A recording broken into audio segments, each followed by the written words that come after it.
So I briefly wanted to talk about the Ambernic RG353V retro handheld device. On the left is the handheld device that Ambernic makes. This is a retro machine that essentially uses emulation to play games. On the right is an original Game Boy, and it's playing the original Castlevania cartridge. The reason I wanted to do this video is to kind of just compare what the differences were with the form factor and gaming on an emulated device versus the original hardware. The reason I wanted to look at the emulation device was that essentially as hardware gets older and older, the parts and the time required to create a experience that's quite enjoyable becomes more and more difficult. This system I modified with a modern screen, and it's quite nice. It's bright. You can actually adjust how bright it is by using the contrast wheel. You can even go into a special pixelated mode, but this is kind of the best a device like this is going to get. Whereas the emulation device has a beautiful screen right off the bat, and I think if you can compare the two, the emulation device is a much brighter, nicer, larger screen. So right off the bat, I enjoyed just the crispness of the emulation device. If you compare the two devices form factor wise, they're about the same.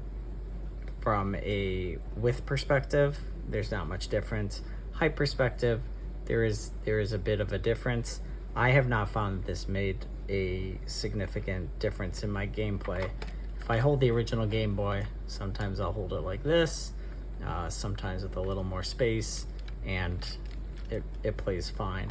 If I hold the Ambernic, I can do it the same way.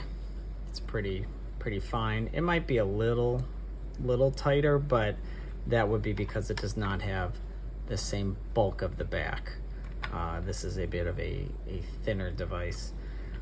So I utilized the Ambernic for a couple weeks at this point, and I really love the device. There's something wonderful about just putting your games in the folders and playing. The recommendation from some people online, and is a perfectly valid recommendation, is to replace the stock operating system on this with various other operating systems. That is fine.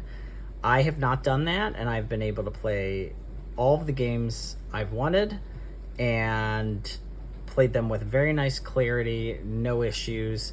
So that's a huge point in the favor of just getting a device that lets you play your retro games. This device has played everything under the PlayStation 1 just fine. I played a couple N64 games. They stuttered a little. I did not attempt the Saturn games. I really would utilize a device like this primarily for games that were intended to be mobile. Like Super Nintendo games and Genesis games, I like to play on the big screen still. So yeah, I think if you really want to play the original experience, you can certainly play it with this. If you want a experience that I don't think you're going to notice, you know, I would pick this up. And if you want to just see a couple minutes of gameplay, you can already hear that the sound on this is a little muted. This is about the extent that you'll get on here, but controls are fine. I'm playing just fine. And you'll sometimes you'll see online that people say, oh, this isn't as responsive as the original Nintendo controls. Some hits aren't always hitting because, again, this is older hardware. It's not perfect.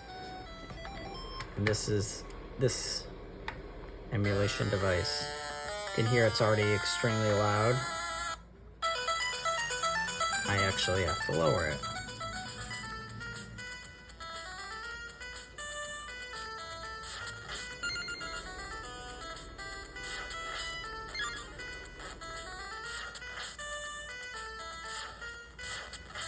It's pretty fun. I'm not having any issues.